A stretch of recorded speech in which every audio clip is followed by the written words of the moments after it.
తెలంగాణలో పాలన భ్రష్టు పట్టిందన్నారు ఆర్మూరు ఎమ్మెల్యే రాకేష్ రెడ్డి. రాజన్న సిరిసిల్ల జిల్లాలో పర్యటించిన ఆయన మీడియాతో మాట్లాడారు.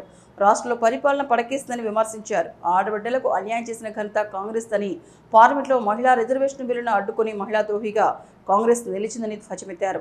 తెలంగాణలో రేవంత్ రెడ్డి ప్రభుత్వం అన్ని రంగాల్లో విఫలమైందని రాకేష్ రెడ్డి, రిటైర్డ్ ఉద్యోగులకు 5 సంవత్సరాలైనా పెన్షన్ డబ్బులు రాలేదని ఆవేదన వ్యక్తం చేశారు.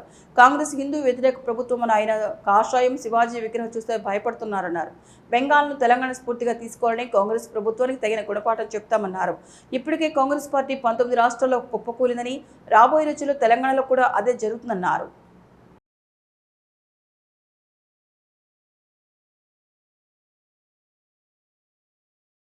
ఇప్పుడు విజయవంతులు కాబట్టి మా తెలంగాణ కూడా స్ఫూర్తిగా తీసుకుంటాం. రేపటి నుంచి ఈ 10వ తారీఖు నుంచే ఇంకా కాంగ్రెస్ పతనానికి రోజులు లెక్క పెట్టే రకంగా మా కార్యకర్తలు, నాయకులందరూ ఒక ప్రజాక్షేత్రంలో ఈ ఏదైతే మహిళలను మోసగించిన రేవంత్ రెడ్డి అన్ని రంగాల ప్రజల్ని మోసగించి కనీసం ఇప్పటికి 3 సార్లు కొట్టారు రైతు భరోసా.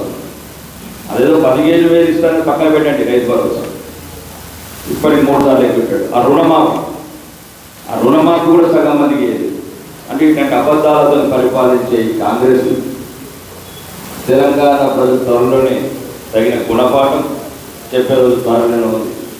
దానికి సహాయకంగానే ఈరోజు ప్రధానమంత్రి గారు తెలంగాణకు రావడం జరుగుతుంది. మరియు ఈరోజు తెలంగాణ ప్రజలు కూడా ఆలోచించాలి, ఎవరు మనవాడు, ఎవరు పరాయివాడు. ఒకడేమో హిందువులు అంటే బొందుగాళ్ళు అంటాడు, ఒకడేమో కాంగ్రెస్ పార్టీ అంటేనే ముస్లిం పార్టీ, ముస్లిం అంటేనే కాంగ్రెస్ పార్టీ. మనం ఒక్కరేమే ఈరోజు భారతీయ జనతా పార్టీ మాత్రమే.